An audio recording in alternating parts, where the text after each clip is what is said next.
Welcome to today's webinar, Loss Happens Before the Storm, New Drivers of 2026 Severe Storm Risk. I want to introduce myself. I'm Sam Fetchero. I lead marketing here at ZestyAI, and I'm joined by two risk analytics experts. Keren, Rob, could you introduce yourselves? Of course, thank you, Sam. My name is Keren Chheang. I'm an actuary by training. Prior to joining Zesty, I worked at a mainline carrier in reserving and in analytics.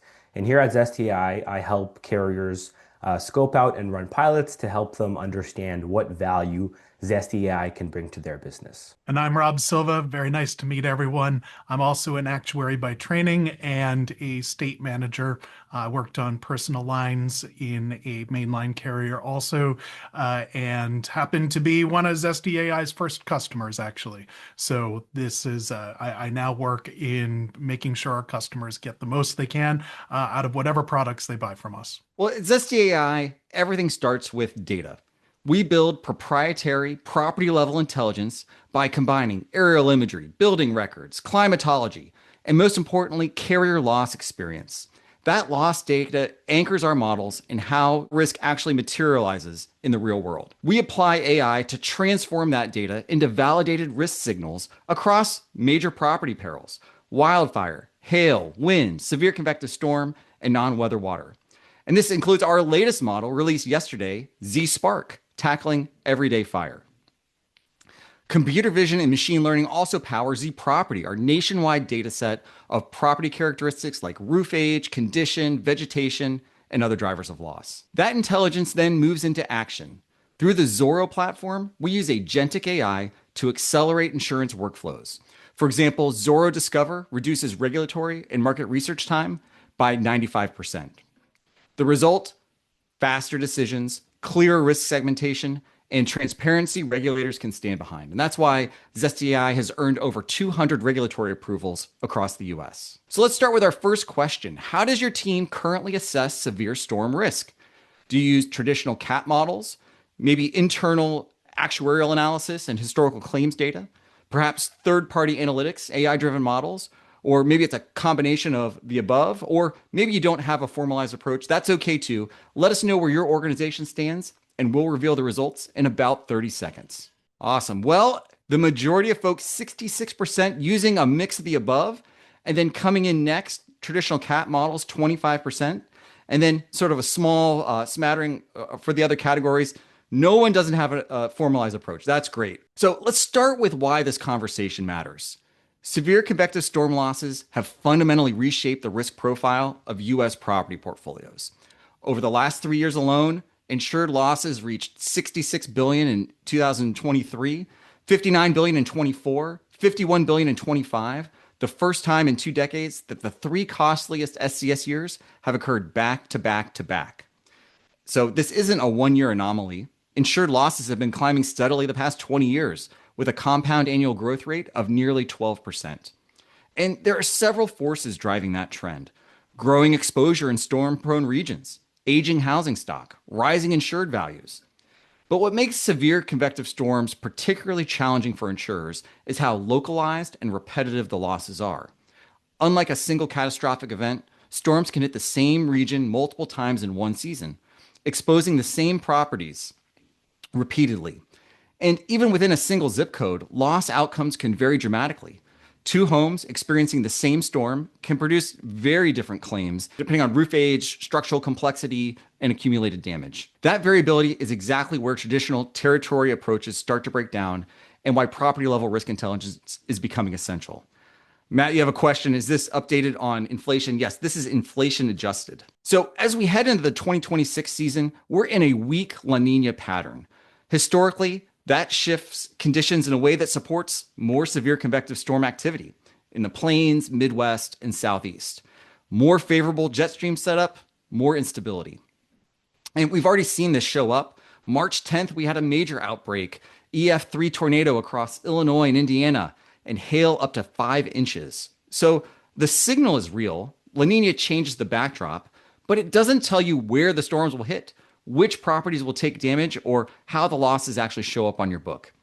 That comes down to the properties themselves, their condition, their materials, their coverage, and that's what drives loss. So this is the historical view of tornado activity. El Niños on the left suppress tornado activity across the central US. Then on the right, La Nina, and activity shifts back to Tornado Alley, Texas, Oklahoma, and the plains. So, yes, La Nina increases the likelihood of tornado activity in the regions carriers are most exposed. Same story with hail. Here again, El Nino on the left, it's quieter across Hail Alley. La Nina on the right, more frequent hail, concentrated in the southern and central plains. So, again, this is probability, not prediction. It tells you the environment is more active, but it doesn't tell you how the losses will distribute across your portfolio. So, entering the 2026 season, carriers are operating in a shifting environment. Catastrophe models have been updated.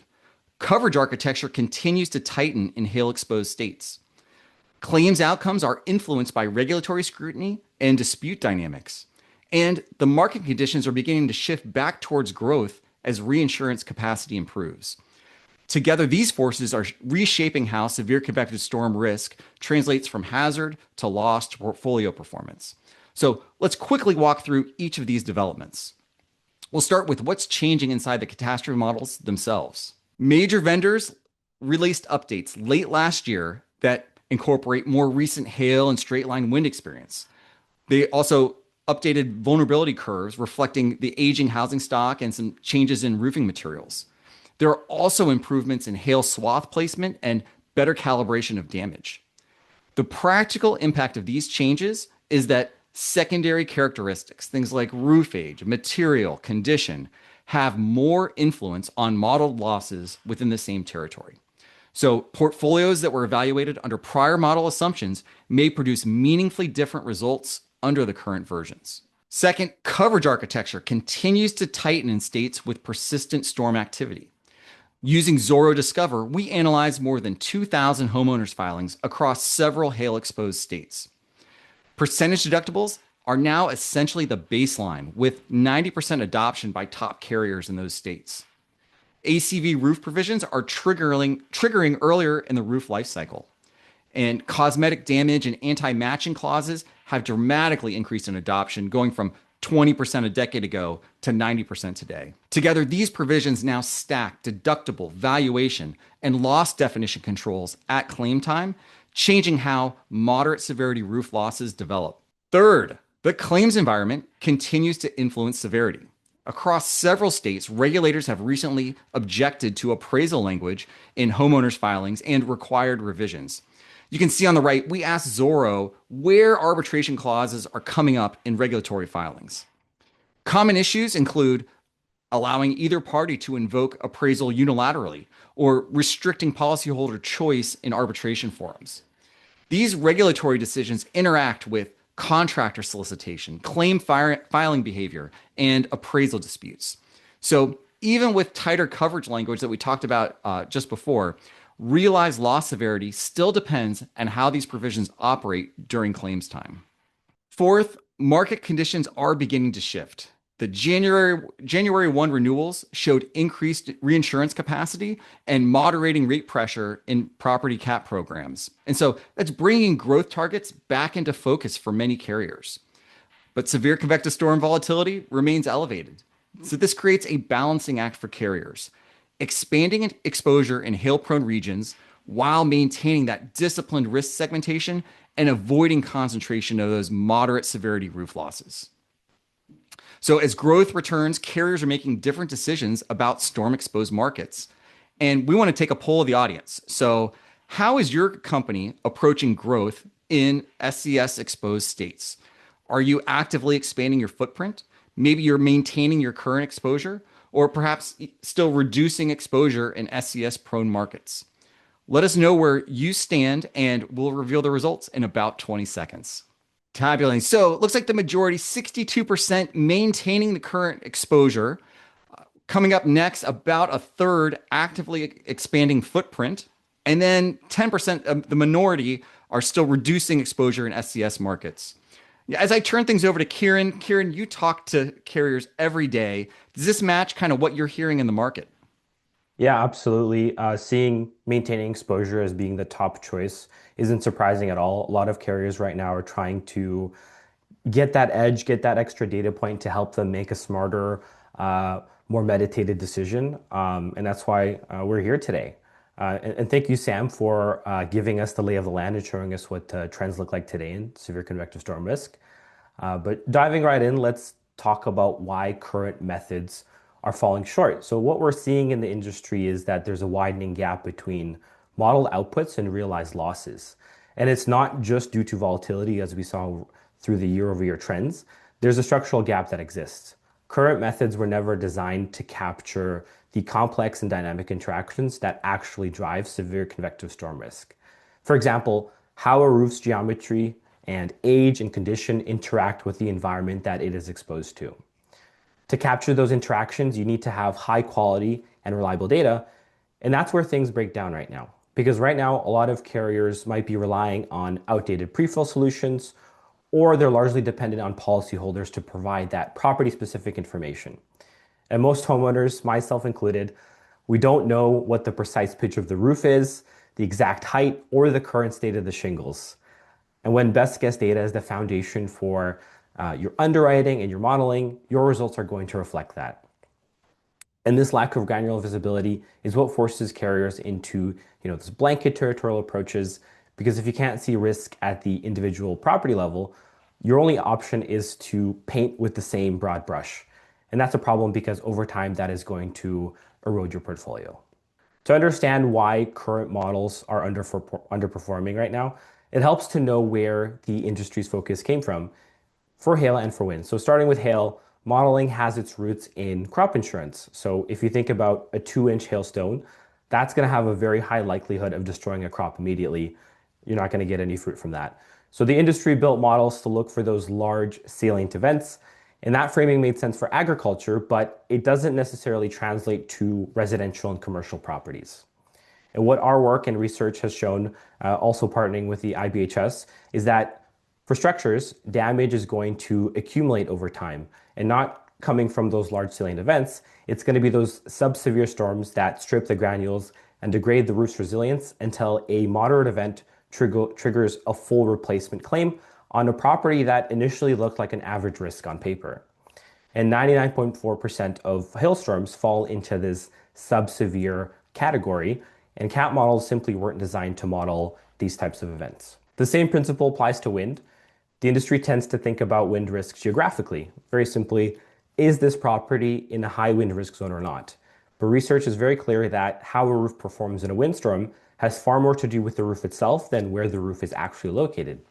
And if we think about it from a physics perspective, and an example as well, when wind hits a home, low pressure above the roof is going to create an upward suction force that is going to lift and peel the shingles, and the eaves are going to compound on top of that by catching wind and creating high pressure zones underneath the roof's edges.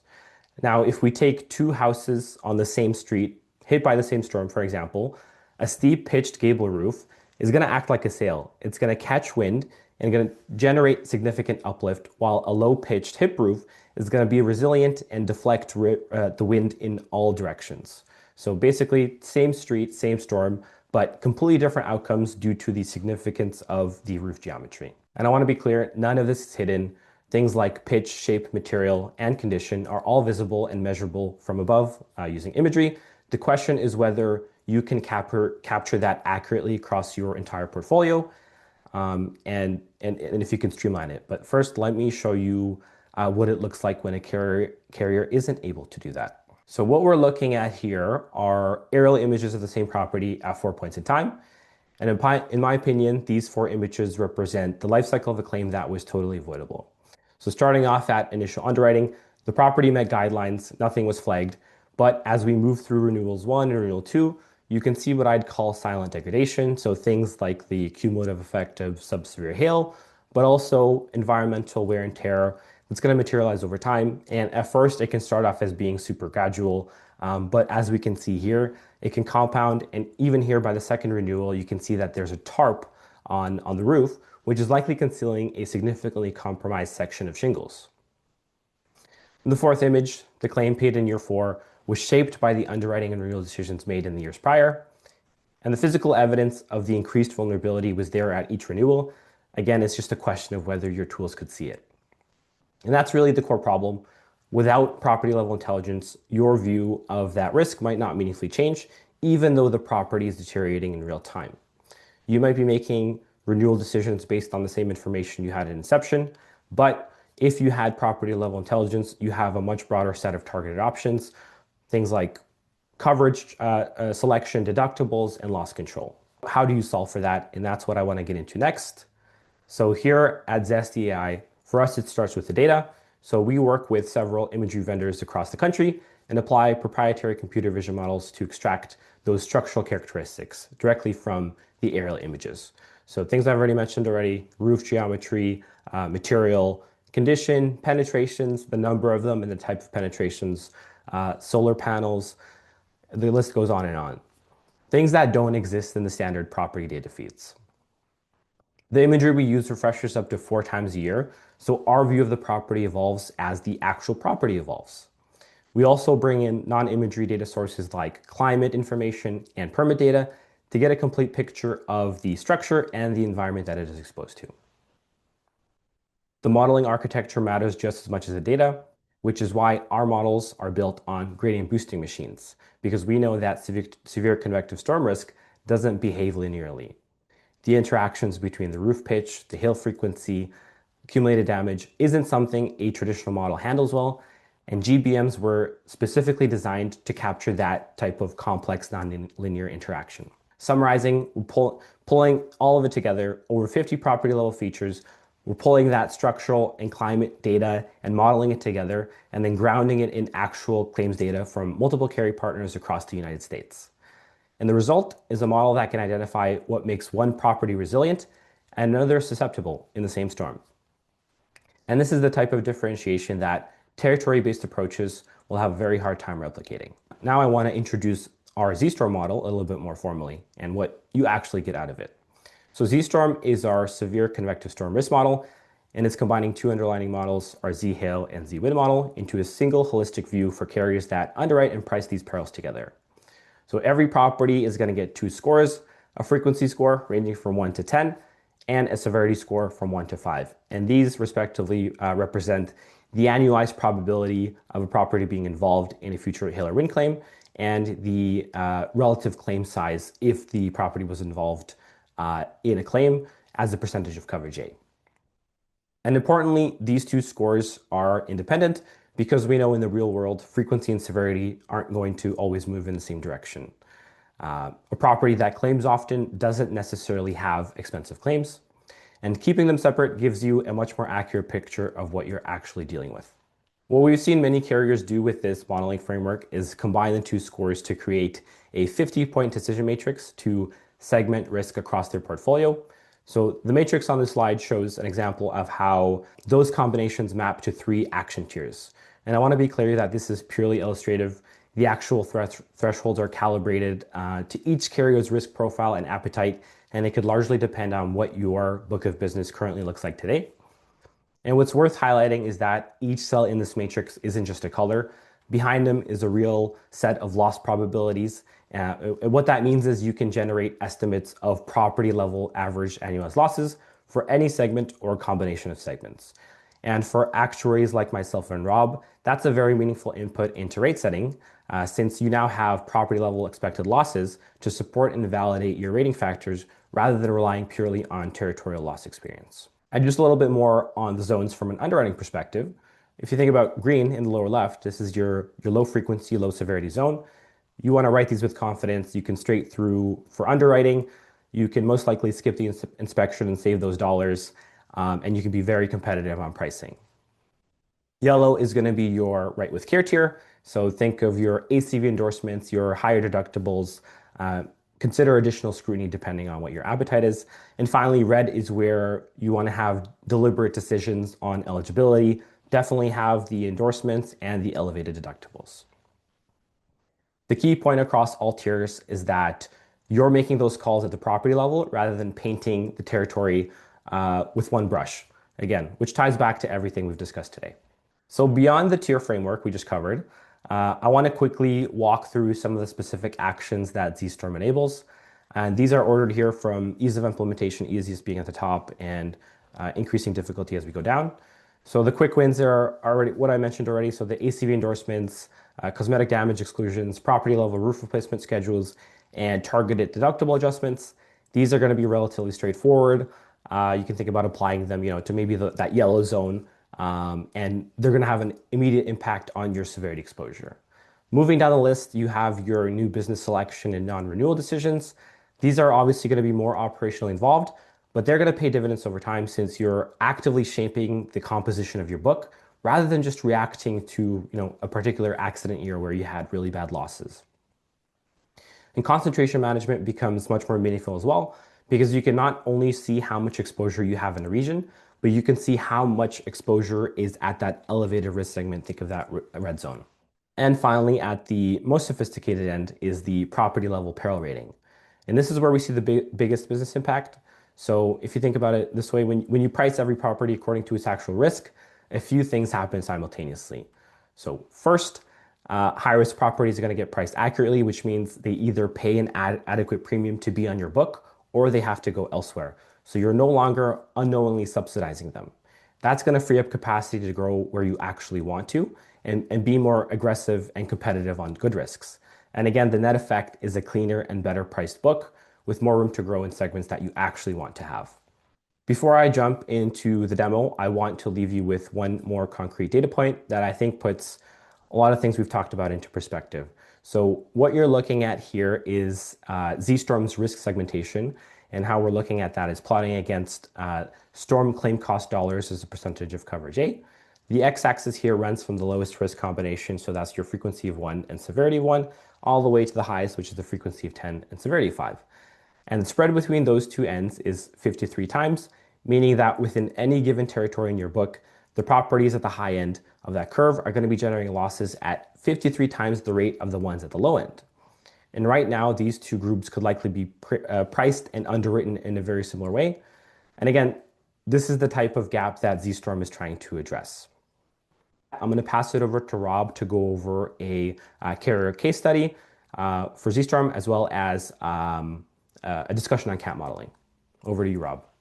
All right. Thank you, Keren. So today I want to go through a really interesting case study that illustrates many of the use cases that Keren was already talking about. So probably three groups of people really interested in this particular case study. If you're an underwriter looking for a transparent model that provides concrete evidence for making a range of underwriting actions, you'll see some of that evidence in this case study.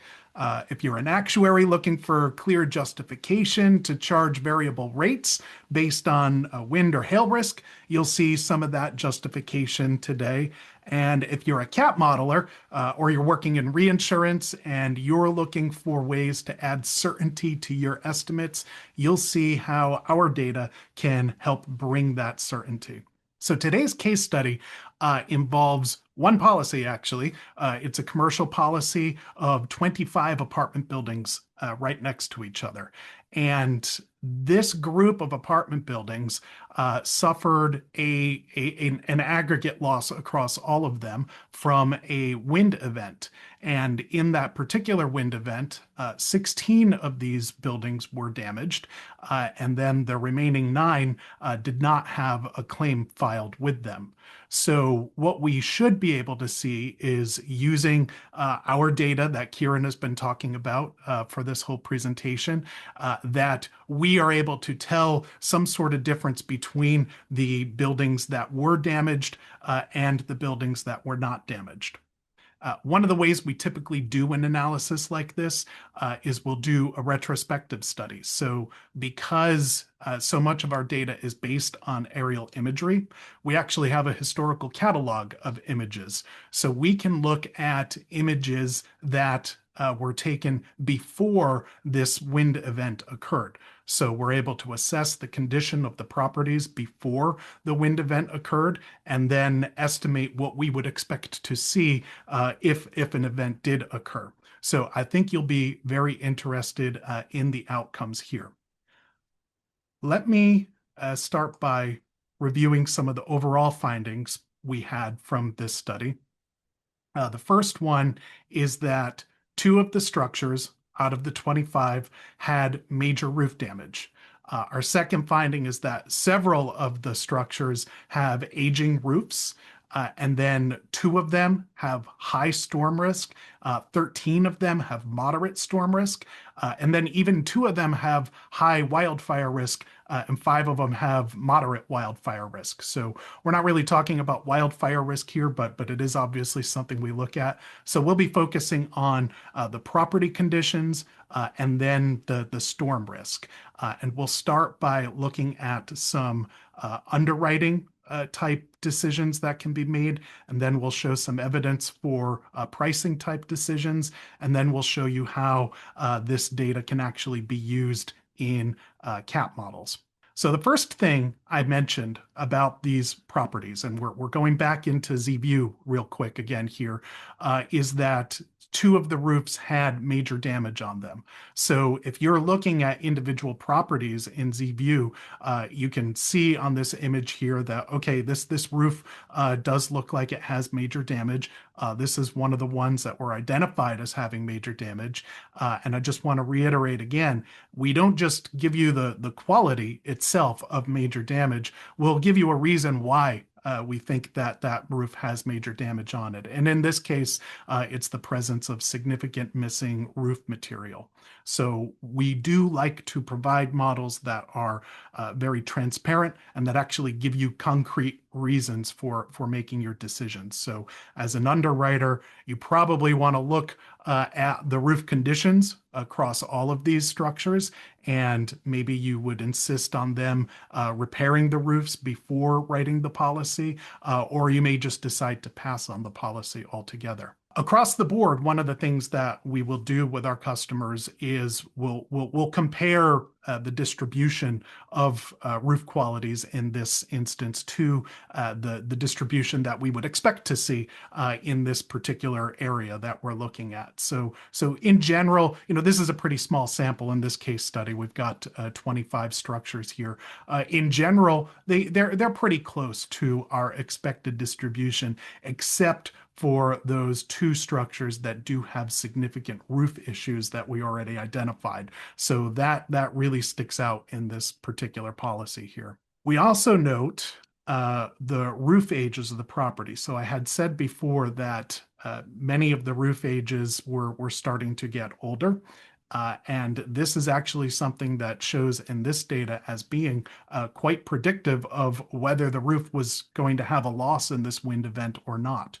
So for the rooftops that did not have a claim after this wind event, the average roof age was 3.4 years.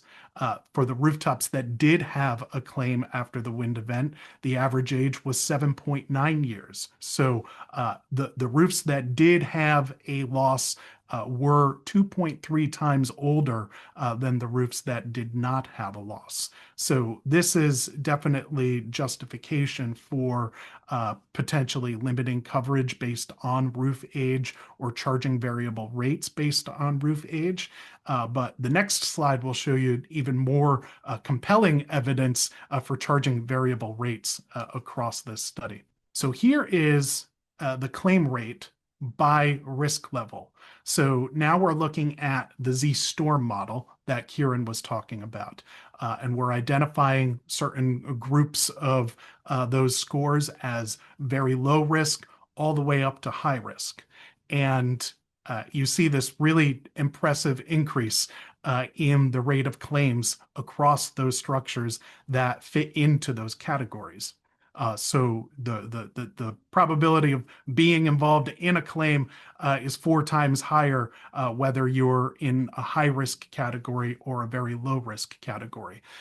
And something I'd like to point out about this is that this is an analysis of a group of buildings very close to each other that all experienced the same event. So this gets at the idea that Keren had been talking about, where the exposure to the peril is very important, but also the vulnerability of the structures to the peril are very important. So if you have a group of structures that all are exposed to the exact same peril, and you agree that the vulnerability of those structures is also important, this is the exact kind of chart you would expect to see after a loss event. So this gives you a lot of great justification to be able to charge variable rates both on the exposure and on the vulnerability. Speaking of vulnerability, CAP models also take vulnerability into account, or they can take vulnerability into account. So they also consider exposure to perils, and they also look at the quality of the underlying book of business. So they're considering a lot of the same vulnerability features that we have in our models. So we're talking about things like roof age, roof condition, roof material, really a whole host of features that fit into vulnerability. And in CAP models, they're called secondary modifiers, and they have a significant input on the impact on the output from the CAP model itself. So if you have a book of business that has very high quality, maybe you would call it properties, with excellent resilience to catastrophic perils, you might have an aggregate loss estimate that comes out of the CAP model that's lower than you would otherwise have. If your book of business is of worst quality, you might have an aggregate loss estimate that's higher. So those aggregate losses can vary from in their outputs from the CAP models, and there's two important aspects of this. First of all, you can impact the size of that AAL based on the secondary modifiers that you're putting into the model. You're also able to impact the overall certainty of the model itself. So when CAP modelers look at the vulnerability of structures, a lot of times they don't have that information available to them. So they have to make estimates based on that information. So they basically either upfront get the answer, like from tools like ours. So we know the roof ages for all these properties. We know roof materials. We know roof qualities. We're able to provide a more accurate estimate on the output side than we would be if we were making estimates for all these other variables too. You have two different options of impacting your CAP model output here. You can shift the AAL that comes out of these, the average expected losses, and you can compress the variability of the estimate. So you can come up with an estimate that's much more certain. This all works together in really a virtuous cycle, which is incredibly powerful. So the same data that you are using to impact your underwriting results and to impact your rate-making programs is the same data that you can give to CAP modelers in order to impact your reinsurance results and signals you get from capital markets for that. And you're able to continuously improve all of your operations by using this same data. And because the data is so accurate and so comprehensive and so powerful, it really enables you to write business in wind and hail prone areas with confidence and certainty at really every step of the way. One thing we haven't talked about just yet. It's one thing to have an accurate and powerful model that enables you to make pinpoint property-specific underwriting decisions, highly accurate rating segmentation, and more certain CAP model outputs. It's another thing to get that model approved for use across all the states that you operate in the United States. The good news today is that we've actually already done a lot of this work for you. So we work with rating service organizations across the United States, basically to get our models pre-approved for your use. So in general, our models, Z-Hail, Z-Wind, Z-Storm, are being approved for use in underwriting and rating for commercial and residential properties in the state of jurisdiction. And this is a map of where we already have approvals for our models and where we are working on getting approvals for our models. So as you can see, we've already done a lot of the heavy lifting for you in advance. At this point, you're able to take the model, confidently know that you're going to be able to use it and just justify to a DOI how you're going to be implementing the model. That's what their questions are going to focus on. So we're there for you every step of the way, also in the filing process. So you get to use our RSO filing, which is powerful in itself, but we really have a great regulatory team here to help you deal with anything that arises in your filing using our models. So I'm going to hand it back to Sam now, who's going to close us out. Awesome. Thank you, Rob. And thank you, Keren. I just love that demo. It really came to life. And Rob, it was really helpful to see how that better data not only helps make better underwriting and rating decisions, but also influences the reinsurance side and the cat model outcomes. So let's go into Q&A. And I've already seen a lot of great questions come in, and we're going to try to answer as many questions as we can. We're going to go rapid fire and get through as many of your questions. So we have a few additional resources for you. Our research study, Severe Convective Storm Season Overview 2026, goes into this topic in much more detail. We have the on-demand session on navigating hail risk, where we partnered with the IBHS on deep hail research and go into much more detail in what Keren shared just a brief overview of today. And we invite you to try ZStorm on your own book of business. And finally, you can sign up for our next webinar where we're going to go into everyday fire, non-weather fire, and dig into our Z-Spark model, our predictive model for non-weather fire. So scan that QR code, enter the bit.ly link, and take advantage of those resources. Okay, let's go to Q&A. First question up. Where can ZStorm be applied today? Personal lines, commercial lines, both? Well, I can grab that one. ZStorm, you saw Keren share our ZView and using it on residential properties. And then Rob's case study, we're on commercial habitational properties. So definitely works on both types of business, E&S, homeowners, commercial lines, personal lines. So all the above. How often is aerial imagery updated? I see there were some 2025 dates in the case study and the demo. Is it annual? Is it every 6 months? And then follow-up question, what service provides the images, and do you have accurate images and accurate data for rural properties? Yeah, for sure. I could take a stab at it, Rob. You can add in. So we work with several imagery providers across the nation to get as much exposure as we can of rural and urban areas. Generally, our accuracy is around 98%, and that can be higher or lower depending on which region of the US we're talking about. And then in terms of the dates that we saw through the webinar, so the ZView preview was in our demo environment. So generally, sometimes that's not showing all the features or up-to-date imagery that we actually have available through our API or through production. I think the main thing is the comprehensiveness of the data is incredibly important for all of these use cases.